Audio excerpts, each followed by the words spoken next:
En las profundidades de los archivos del Instituto Nacional de Antropología y Historia de México, existe un documento que nunca debió ver la luz. Un artefacto descubierto en 1987 durante excavations en Teotihuacán desafió todas las teorías establecidas sobre la civilización mesoamericana. Lo que parecía ser una simple pieza cerámica contenía inscripciones que no correspondían a ningún sistema de escritura conocido, y su datación por carbono arrojó resultados imposibles. El objeto tenía simultáneamente 2,000 años y 200 años de antigüedad. Pero lo más perturbador no fue el artefacto en sí, sino la decisión deliberada de las autoridades de ocultar la sección final del informe. ¿Qué descubrieron realmente en aquellas ruinas? ¿Por qué un grupo de arqueólogos renunció masivamente después del hallazgo? Y sobre todo, ¿qué mostraba la parte censurada del documento que justificaba décadas de silencio? Si te intriga esta historia tanto como a nosotros, no olvides suscribirte al canal y activar la campanita para no perderte el desenlace. Dale like si ya estás enganchado y déjanos en los comentarios que crees que ocultaron las autoridades. Ahora sí, comencemos con esta investigación que cambió vidas para siempre. El Dr. Héctor Maldonado nunca imaginó que aquel martes de octubre de 1987 marcaría el fin de su carrera como arqueólogo respetado. A sus 42 años, era considerado una autoridad en culturas prehispánicas, con 3 libros publicados y una cátedra en la Universidad Nacional Autónoma de México. Su equipo había obtenido permiso para realizar excavaciones en un sector poco explorado de Teotihuacán, específicamente en una zona residencial alejada de las grandes pirámides que atraen a millones de turistas cada año. La mañana comenzó como cualquier otra. El sol del altiplano mexicano apenas despuntaba cuando Héctor y su equipo de 6 personas iniciaron las labores del día. Entre ellos se encontraba la doctora Carmen Reyes, especialista en cerámica mesoamericana, y el joven Rodrigo Valenzuela, un estudiante de posgrado cuyo entusiasmo compensaba su falta de experiencia. Habían cavado aproximadamente 2 metros de profundidad cuando la pala de Rodrigo golpeó algo sólido. Dr. Maldonado, creo que encontré algo, anunció el estudiante con voz temblorosa. Héctor se acercó rápidamente, con ese casquillo de anticipación que nunca desaparecía después de 20 años en el campo. Con cuidado, utilizaron brochas y herramientas delicadas para remover la tierra que rodeaba el objeto. Lo que emergió fue una vasija de cerámica de aproximadamente 30 centímetros de altura, con una forma bulbosa característica del periodo clásico. Sin embargo, algo en su superficie llamó inmediatamente la atención de Héctor. Carmen, ven a ver esto, dijo sin apartar la vista del objeto. La doctora Reyes se arrodilló junto a él, ajustándose los lentes. Su rostro, habitualmente sereno, se transformó en una máscara de confusión. La superficie de la vasija estaba cubierta con inscripciones, pero no se parecían a ningún sistema de escritura mesoamericano conocido. No eran los glifos mayas, ni la escritura zapoteca, ni los símbolos mixtecas. Eran algo completamente diferente. Una serie de caracteres geométricos dispuestos en espirales concéntricas que parecían seguir un patrón matemático complejo. Esto no tiene sentido, murmuró Carmen. La disposición sugiere un sistema de escritura desarrollado, pero no coincide con nada en nuestros registros. Y mira la calidad de la cerámica, y es demasiado refinada para este sector residencial. Héctor tomó fotografías desde múltiples ángulos mientras el resto del equipo continuaba excavando alrededor del punto de hallazgo. No encontraron nada más significativo ese día, pero el artefacto era suficiente. Y esa noche, en el laboratorio temporal que habían establecido en San Juan Teotihuacán, Héctor examinó la pieza bajo iluminación especializada. Fue entonces cuando noto algo extraordinario. Bajo luz ultravioleta, aparecieron marcas adicionales en la superficie de la vasija, invisible a simple vista. Eran esquemas, diagramas que recordaban vagamente a representaciones astronómicas, pero con un nivel de precisión que no correspondía al conocimiento técnico atribuido a las culturas de la época.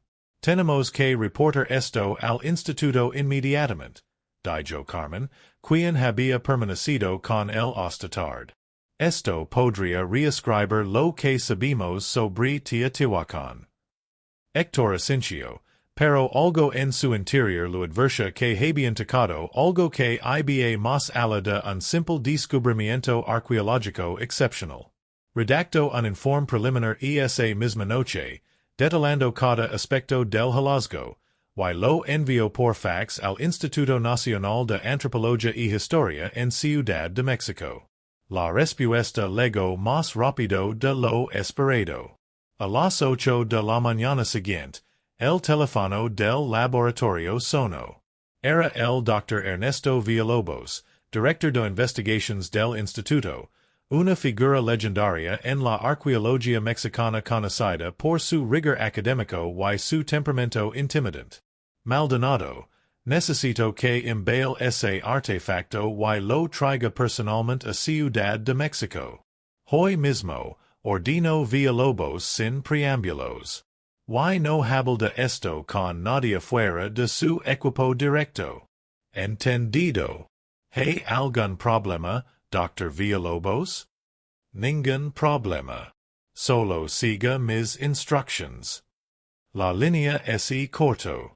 Héctor intercambió miradas preocupadas con Carmen, quien había escuchado la conversación. El tono de Villalobos no era el de un académico entusiasmado por un hallazgo importante. Era el tono de alguien alarmado. 3 horas después, Héctor condujo su camioneta Ford por la autopista México-Puebla, con la vasija cuidadosamente empacada en el asiento del pasajero. Carmen había insistido en acompañarlo, preocupada por la extraña urgencia del instituto. El tráfico era denso, típico de un día laboral, pero Héctor apenas notaba los autobuses y los vendedores ambulantes que se movían entre los carriles detenidos. Al llegar al instituto, ubicado en un imponente edificio de estilo neocolonial en el centro histórico, fueron recibidos no por el Dr. Villalobos, sino por 2 hombres trajedos que se identificaron como asesores de seguridad del instituto. Los condujeron a través de pasillos que Héctor conoce bien, pero en lugar de dirigirse a los laboratorios de análisis, los llevaron a un ala del edificio que nunca había visitado. ¿Y dónde nos llevan?, preguntó Carmen con voz tensa. El Dr. Villalobos los está esperando, respondió uno de los hombres sin proporcionar más información. Entraron a una sala de conferencias sin ventanas, iluminada por luces fluorescentes que zumbaban suavemente. Villalobos estaba allí, pero no estaba solo. Junto a él había 3 personas más. Una mujer de aproximadamente 50 años que Héctor no reconoció, un hombre mayor con credential de la Secretaría de Educación Pública, y sorprendentemente, un oficial del ejército mexicano en uniforme. Si intents, por favor, dijo Villalobos con un tono que intentaba sonar cordial pero falaba. Doctora Reyes, Dr. Maldonado, les presento a la licenciada Patricia Montes, asesora legal del instituto, al licenciado Fernando Cardenas de la SCP, y al coronel Arturo Sánchez. ¿Un coronel?, preguntó Héctor, incapaz de ocultar su confusión. No entiendo que tiene que ver el ejército con un hallazgo arqueológico. Todo a su debido tiempo, intervino la licenciada Montes. Primero, necesitamos que nos entreguen el artefacto y todos los materiales relacionados. Fotografías, notas, muestras de tierra, todo. Carmen se puso rígida. Con todo respeto, licenciada, ese no es el protocolo estándar.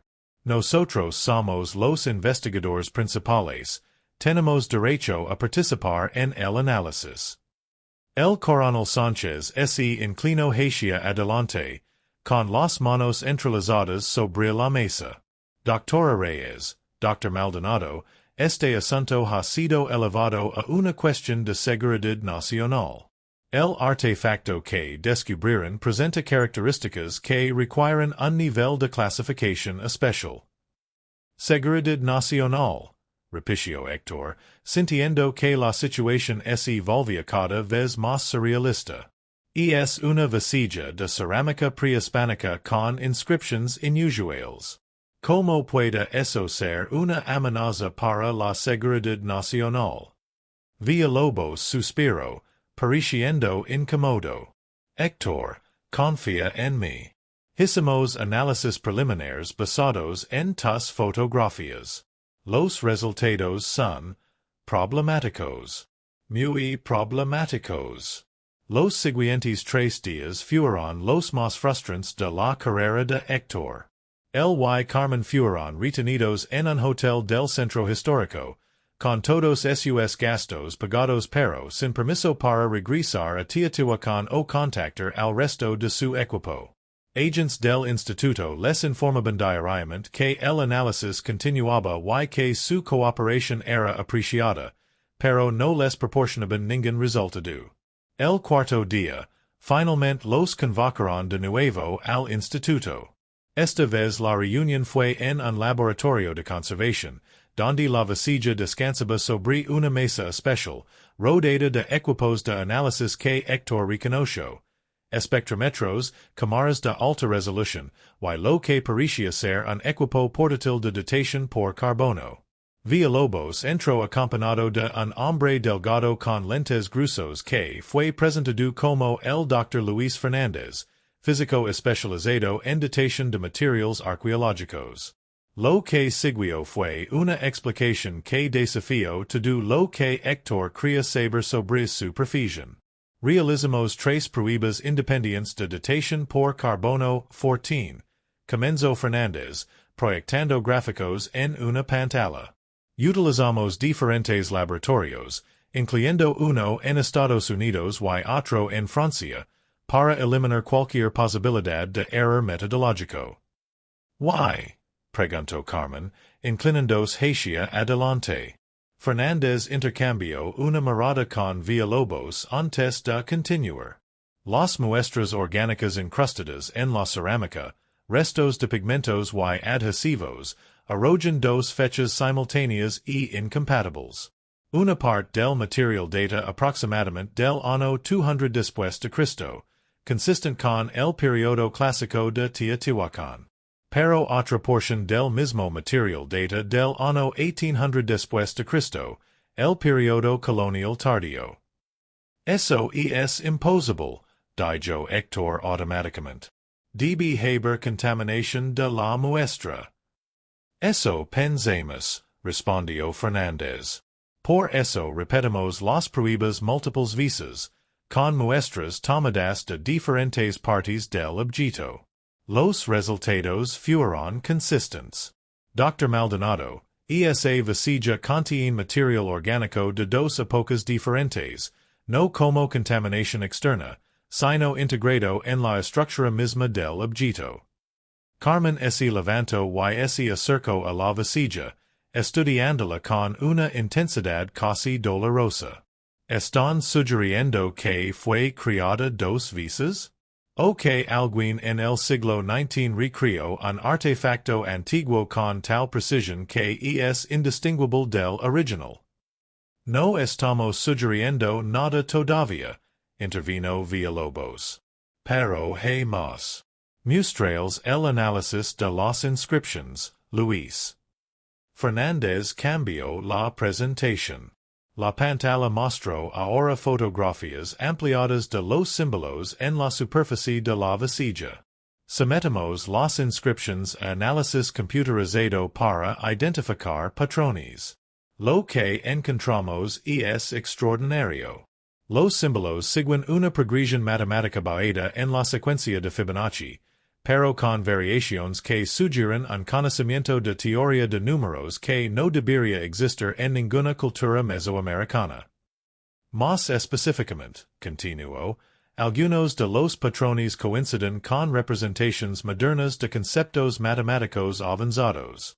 Encontramos lo que parece ser una representación del número pi con una precisión de 8 decimales, y algo que se asemilla inquietantmente a la representación de una ecuación diferencial. El silencio que siguió fue absoluto. Héctor sentía que el suelo se movía bajo sus pies.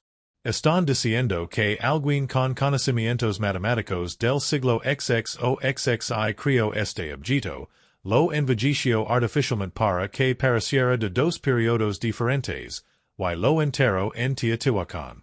¿Para qué? ¿Qué sentido tendría esa elaborada falsificación? Ahí está el problema, dijo Villalobos, frotándos los scenes. Si es una falsificación, es extraordinariamente sofisticada y completamente inútil. Fue enterrada en un sector que no estaba programado para excavación, en una zona sin valor arqueológico particular. No hay forma de que un falsificador supiera que sería descubierta. Y el método de datación dual es algo que ni siquiera sabemos cómo replicar intencionalmente. Carmen regresó a su asiento, con el rostro pálido. Entonces, ¿cuál es la alternativa? ¿Que el objeto es genuinamente anómalo? ¿Qué implica eso? Implica que no podemos explicarlo, admitió Villalobos. Y cuando no podemos explicar algo que desafía las leyes fundamentales de la física y la cronología histórica, nos encontramos en territorio muy peligroso. Peligroso para nuestras carreras, peligroso para la credibilidad del instituto, y según nuestros asesores legales y gubernamentales, potencialmente problemático para la estabilidad cultural del país. Estabilidad cultural, repitió Héctor, incrédulo. ¿De qué están hablando? El licenciado Cardenas, quien había permanecido en silencio hasta ese momento, finalmente habló. Dr. Maldonado, México construye gran parte de su identidad nacional en su herencia prehispánica. Millones de turistas visitan nuestros sitios arqueológicos cada año. Nuestros libros de texto, nuestros museos, nuestra narrativa histórica completa depende de una comprensión estable y coherente del pasado. Un artefacto que desafía esa comprensión de manera fundamental podría tener ramificaciones que van más allá de lo académico. Están hablando de censura, dijo Carmen con voz plana. Estamos hablando de prudencia, corrigió Cardenas. Hasta que entendamos completamente que es este objeto y de donde vino realmente, sería irresponsible publicar información que causaría confusión y potencialmente pánico innecesario. Héctor se levantó bruscamente. Esto es absurdo. Somos científicos. Nuestro trabajo es descubrir la verdad y compartirla, no ocultarla porque resulta inconveniente. Científicas, Héctor, ordenó Villalobos con firmeza. Todavía no hemos llegado a la parte realmente preocupante. Villalobos asintió a Fernández, quien proyectó una nueva serie de imágenes en la pantalla. Estas mostraban el interior de la vasija, capturadas mediante tomografía computerizada de alta resolución. Héctor y Carmen se inclinaron hacia adelante, tratando de comprender lo que veían. El objeto no es sólido, explicó Fernández. Tiene una cámara interna, un espacio hueco que no es visible desde el exterior. Y dentro de esa cámara, hay algo. La imagen es amplio, mostrando con mayor claridad una forma irregular dentro de la vasija. Parecía ser otro objeto más pequeño, envuelto en lo que podría ser tela o algún otro material orgánico. ¿Por qué no lo han abierto? Preguntó Carmen. Por dos razones, respondió Villalobos. Primera, Hacerlo podría dar irreparablemente el artefacto exterior. Segunda, porque las imágenes de rayos X mostraron algo que nos hizo dudar. Fernández cambió a otra imagen, esta vez de un escaneo de rayos X. La forma interior se veía más clara, y Héctor sintió un escalofrío recorrer su espalda. La forma era rectangular, demasiado regular, demasiado moderna. Parece un libro, murmuró Carmen. O un cuaderno. Exactamente, confirmó Fernández. Las dimensiones son de aproximadamente 15 por 20 centímetros, con un grosor de 3 centímetros. La densidad del material sugiere papel o pergamino, no códice prehispánico tradicional. Y más, detectamos trazas de tinta moderna, específicamente tinta de bolígrafo, no pigmentos antiguos. Entonces es definitivamente una falsificación, dijo Héctor, sintiendo una mezcla de alivio y decepción. Alguien creó este elaborado montaje y... Espera, interrumpió Villalobos. Antes de que saques conclusions, hay algo más que necesitas saber. Hace 3 días, autorizamos una apertura minimamente invasiva. Hicimos un pequeño orificio en la base de la vasija, suficiente para insertar una cámara endoscópica. Fernández proyectó video en la pantalla. La cámara se movía a través de la oscuridad interior de la vasija, iluminando brevemente superficies de cerámica hasta que enfocó el objeto rectangular. El material que lo envolvía era, efectivamente, tela, pero estaba en un estado de preservación notable. La cámara se acercó más, y pudieron ver el borde de páginas, definitivamente papel moderno. ¿Pudieron ver algo de lo que está escrito?, preguntó Carmen. Sí, dijo Villalobos con voz tensa. Y ahí es donde esto se vuelve verdaderamente perturbador. La imagen se congeló en un primer plano borroso de una página. Con esfuerzo, Héctor pudo distinguir escritura manuscrita en español. Solo alcanzó a leer algunas palabras antes de que Villalobos cambiara la imagen, pero fueron suficientes para hacer contener el aliento. Eso no puede ser real, susurró. ¿Qué decía?, preguntó Carmen urgentemente. No alcanzo a leerlo bien. Villalobos suspiró profundamente. Decía, si estás leyendo esto, significa que mi experimento funcionó. La vasija llegó a donde debía llegar. Mi nombre es Héctor Maldonado, y escribo esto en el año 2023. El silencio que siguió fue sepulcral. Héctor sintió que la sangre se le helaba en las venas. Eso es una broma de mal gusto. Alguien está jugando con nosotros.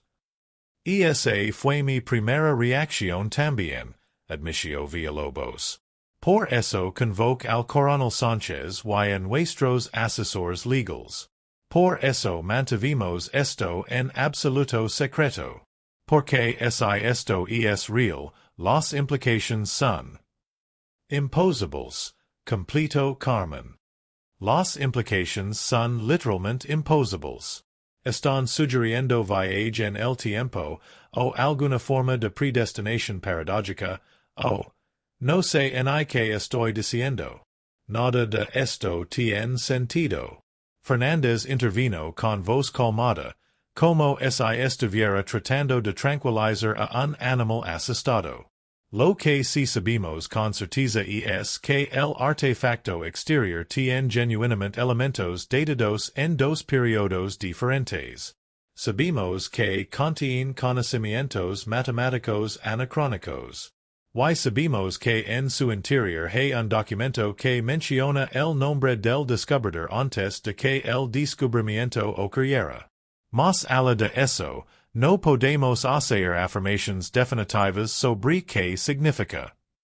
¿Qué más dice el documento?, preguntó Héctor, sorprendido por la firmeza de su propia voz a pesar del temblor que sentía internamente. Ahí está el problema, Dijo Villalobos. Solo pudimos ver fragmentos con la cámara endoscópica. Para leer el documento completo, tendríamos que extraerlo, lo que requeriría romper la vasija. Y antes de tomar esa decisión, necesitamos vuestra opinión como descubridores originales y como los científicos más familiarizados con el contexto del hallazgo. El licenciado Cardenas Carraspio. También necesitamos su firma en ciertos documentos de confidencialidad antes de proceder. Lo que se decida aquí hoy tendrá ramificaciones significativas, y el gobierno necesita asegurarse de que la información se maneje de manera responsable. ¿Están pidiendo que mintamos? Preguntó Carmen con tono acerado. ¿Que falsifiquemos nuestros informes? Nadie está pidiendo que mientan, respondió Cardenas con cuidado. Pero si les estamos pidiendo que consideren cuidadosamente que información se hace pública y cuando. Si este artefacto es genuinamente anómalo, revelar su existencia sin contexto adecuado podría causar un daño considerable a la comunidad científica, al turismo cultural de México, y a la comprensión pública de la historia.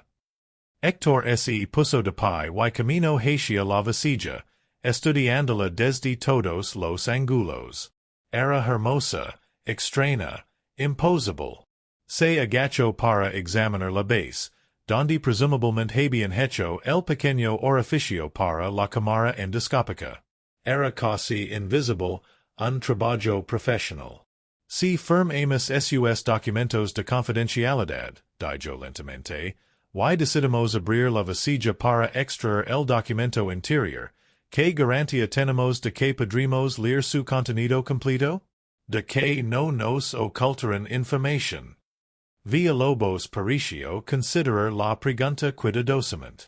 Honestamente, Héctor, no puedo dar garantías absolutas. Pero puedo prometerte que yo mismo defenderé tu derecho como científico a conocer la verdad. Si hay más contenido inquietante en ese documento, necesitaremos tu experiencia para interpretarlo correctamente. Quiero leerlo todo, dijo Héctor firmemente. Cada palabra. Y quiero hacer mis propias pruebas independientes. Si van a pedirme que guarde silencio sobre algo, necesito saber exactamente qué estoy ocultando y por qué. Carmen se unió a él junto a la vasija. Estoy de acuerdo. No firmaremos nada hasta que sepamos el contenido completo de ese documento. El coronel Sánchez se levantó, imponente en su uniforme. Eso es aceptable. Pero deben entender que una vez que leen el contenido completo, no habrá vuelta atrás. Si el documento contiene información verdaderamente perturbadora, ustedes también cargarán con el peso de ese conocimiento. Y cargarán con la responsabilidad de decidir qué hacer con él. La extracción del documento tomó 6 horas de trabajo meticuloso. Un equipo de restauradores especializados, convocados bajo el pretexto de un proyecto de conservación urgente, trabajó bajo la supervisión directa de Héctor, Carmen y Fernández. Utilizaron instrumentos microscópicos y técnicas de conservación de última generación para hacer una incisión precisa en la base de la vasija, suficientemente grande para extraer el objeto interior sin causar más daño del necesario. Cuando finalmente extrajeron el bulto envuelto en tela, todo el equipo contuvo el aliento. La tela era lino moderno, confirmado por análisis rápido. Con guantes especiales, Carmen desenvolvió cuidadosamente el contenido mientras Héctor documentaba cada paso con fotografías. Dentro había un cuaderno de pasta dura, de aproximadamente 100 páginas, con una cubierta negra simple. No había ninguna marca externa. Con manos temblorosas, Héctor abrió la primera página. La caligrafía era clara, escrita con bolígrafo azul en español. Y efectivamente, la primera línea decía: Mi nombre es Héctor Maldonado, y escribo esto en el año 2023 desde mi casa en Coyoacán, Ciudad de México. Carmen leo en voz alta las siguientes líneas. Tengo 78 años. He dedicado los últimos 36 años de mi vida a resolver el enigma del artefacto que descubrí en 1987. Ahora, finalmente, creo que entiendo. Y lo que entiendo es aterrador. Villalobos, que observaba desde un costado, preguntó, ¿hay una fecha específica? Héctor pasó algunas páginas, buscando. Aquí dice, Junio 15, 2023. Esta es mi última entrada. El cáncer se ha extendido y los doctores me dan semanas, quizás días. Es irónico que después de tanto tiempo buscando respuestas sobre lo imposible, se vencido por algo tan mundano como células mutadas. Sigan leyendo. Archivo Fernández. ¿Qué explica sobre el artefacto? Durante la siguiente hora, Héctor y Carmen leyeron en voz alta secciones del cuaderno, alternandos cuando uno necesitaba precisar lo que estaba leyendo. La historia que emergía era extraordinaria y profundamente perturbadora. Según el documento, el Héctor Maldonado de 2023 había pasado décadas investigando en secreto el artefacto. Después del descubrimiento inicial en 1987, las autoridades efectivamente habían clasificado el hallazgo y presionado a Héctor para que guardara silencio. Frustrado pero sin alternativas, había continuado su carrera arqueológica, pero nunca había abandonado su obsesión con la vasija imposible. En 1995, Leo Carmen, consiguió acceso temporal al artefacto bajo el pretexto de un estudio comparativo. Fue entonces cuando descubrí la segunda capa de inscripciones, visible solo bajo condiciones específicas de iluminación. No eran solo ecuaciones matemáticas. Eran instructions.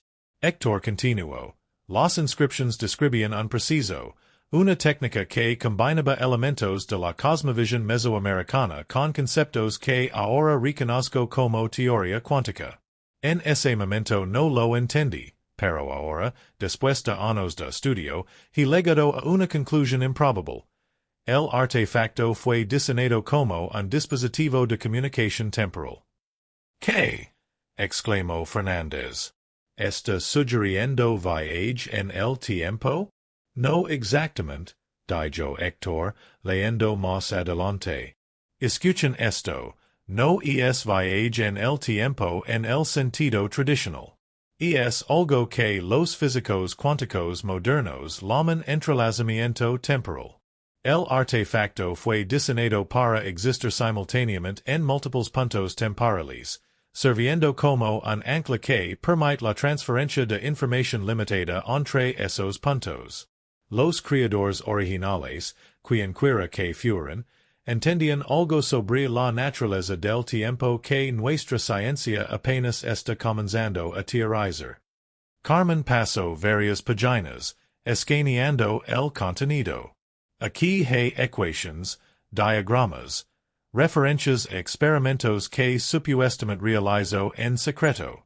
Está describiendo cómo creó esta vasija específica basándose en las instrucciones de la original, cómo incorporó material de dos periodos diferentes para crear la forma temporal dual, cómo calculó exactamente dónde enterrarla para que suyo más joven la encontrara. Es una paradoja causal perfecta, murmuró Fernández, fascinado y horrorizado a partes iguales. Si es real, es el ejemplo definitivo de una cava temporal cerrada. El artefacto existe porque él lo creó en el futuro después de haberlo descubierto en el pasado, pero solo pudo crearlo porque tenía las instrucciones del artefacto original que nunca existió independientemente. Villalobos se masajeaba las scenes, luciendo exhausto. ¿Por qué? Si realmente hizo esto, ¿por qué? ¿Qué sentido tiene crear esta paradoja? Héctor encontró la respuesta varias páginas más adelante. Dice, Mi razón para hacer esto es simple pero desesperada. En mi línea temporal, en el mundo de 2023, la humanidad enfrenta crisis existenciales múltiples. Cambio climático acelerado, inestabilidad política global, tecnologías que evolucionan más rápido que nuestra sabiduría para manejarlas.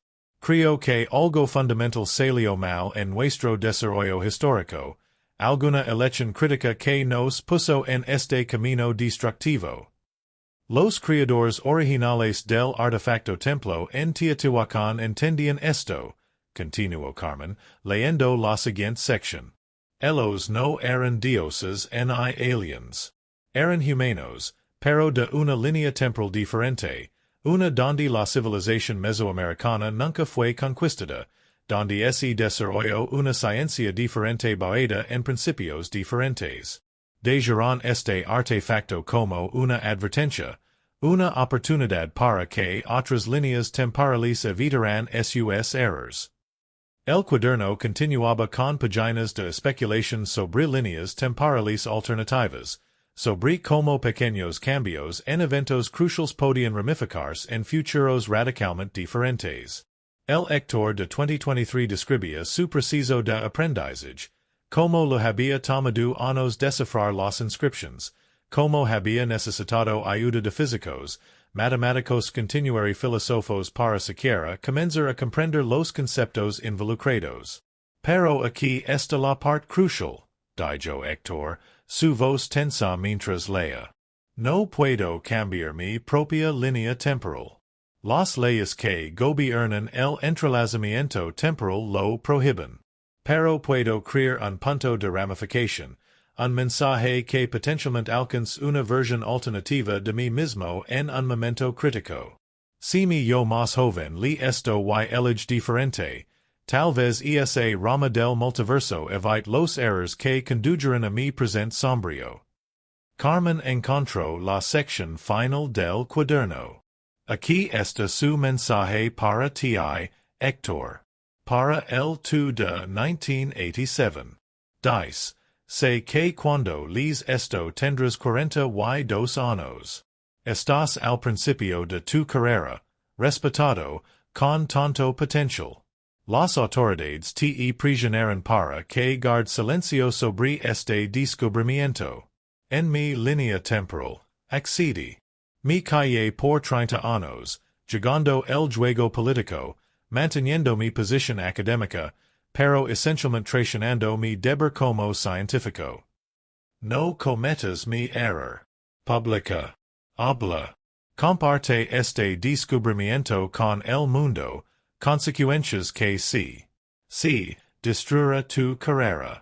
Si, serás ridiculizado, llamado fraude, conspirador, lunático. Pero al hacerlo, crearás una pequeña grieta en el edificio de certezas que limita nuestro pensamiento. Plantarás una semilla de posibilidad que tal vez, en una o dos generaciones, florezca en una comprensión diferente de la realidad. La verdad es más importante que tu reputación. La honestidad es más valiosa que tu seguridad. Si hay algo que aprendí en 78 años de vida, es que los grandes cambios requieren de individuos dispuestos a sacrificar su comodidad por principios.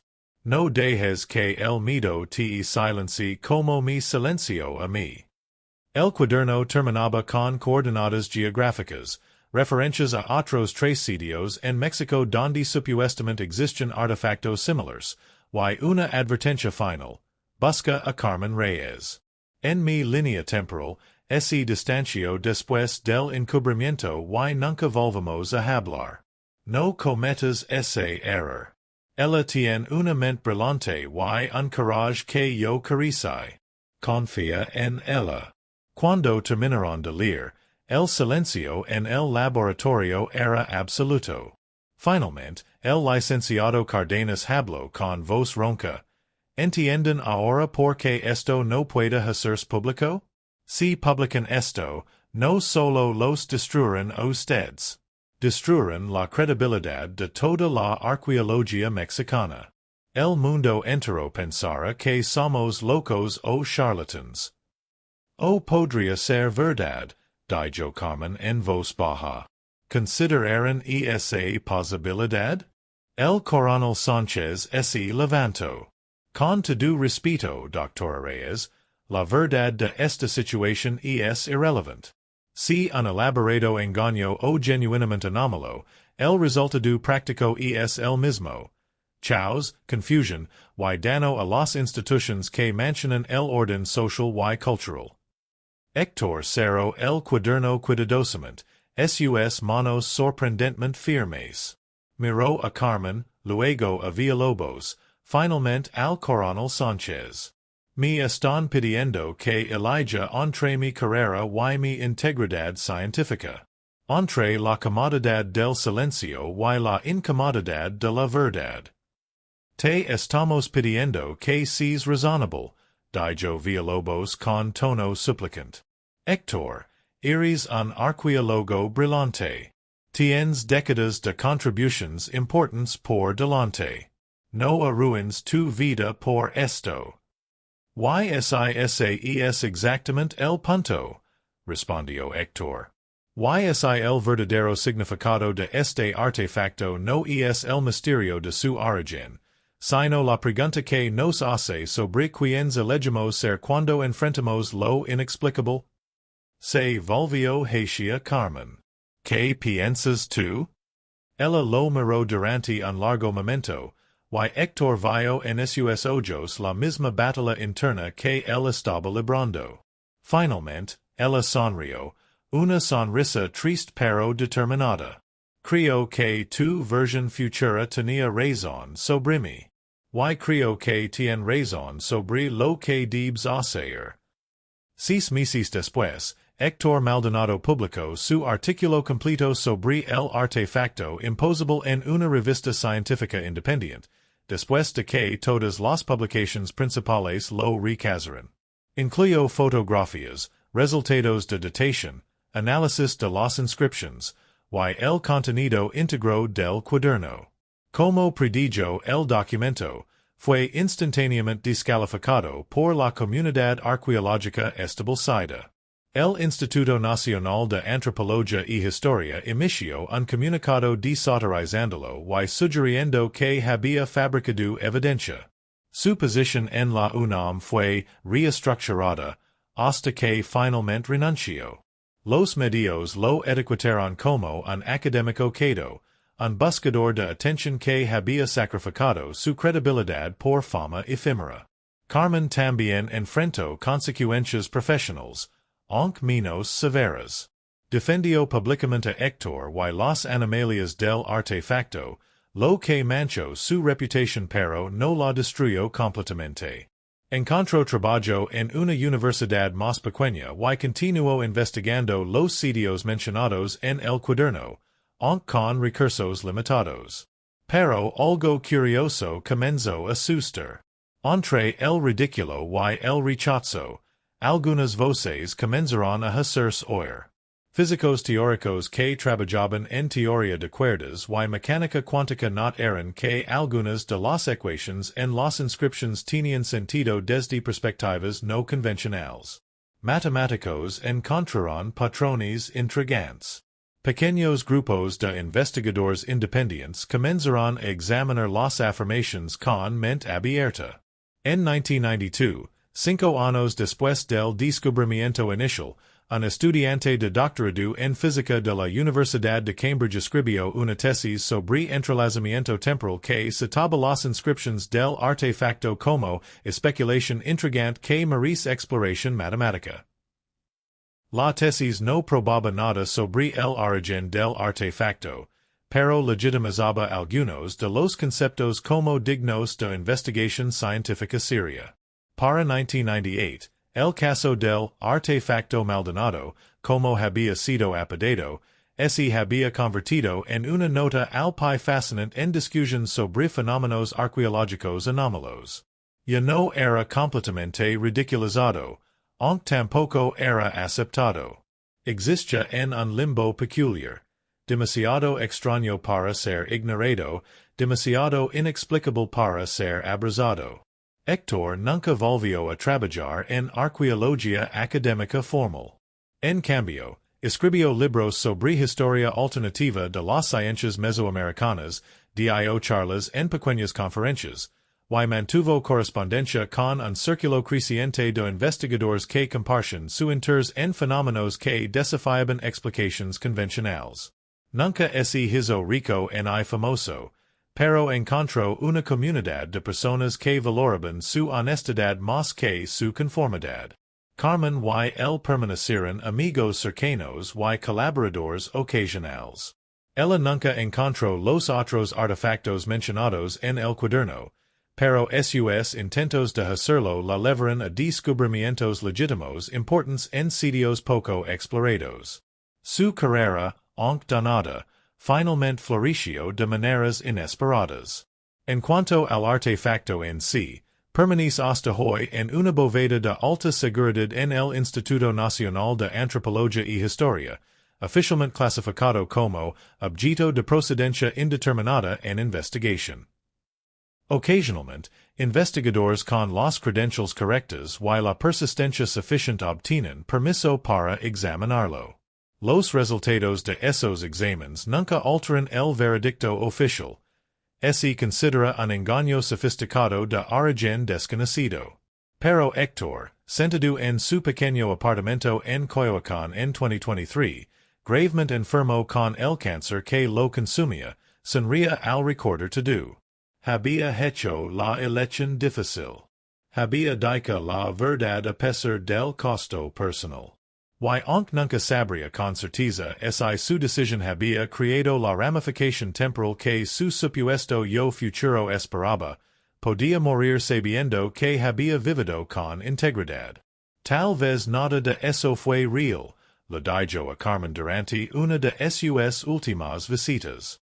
Tal vez todo fue un elaborado engaño de alguien, o una alucinación colectiva, o solo un artefacto genuinamente antiguo que coincidentemente tenía mi nombre. ¿Importa? Preguntó Carmen, tomando su mano. No, admitió Héctor. Lo que importa es que cuando la realidad se volvió extraña, cuando me enfrent con lo imposible, elegí la verdad sobre la comodidad. Esa elección fue real, sin importar si el artefacto lo era. Semanas después, cuando Héctor Maldonado murió, los obituarios lo recordaban como el arqueólogo controversial cuyas afirmaciones sobre un artefacto imposible dividieron opiniones. Pero entre ciertos círculos, científicos que trabajaban en los bordes del conocimiento convencional era recordado como algo diferente. Un hombre que se atrevió a decir que el emperador estaba desnudo, que insistió en que había preguntas más importantes que respuestas cómodas.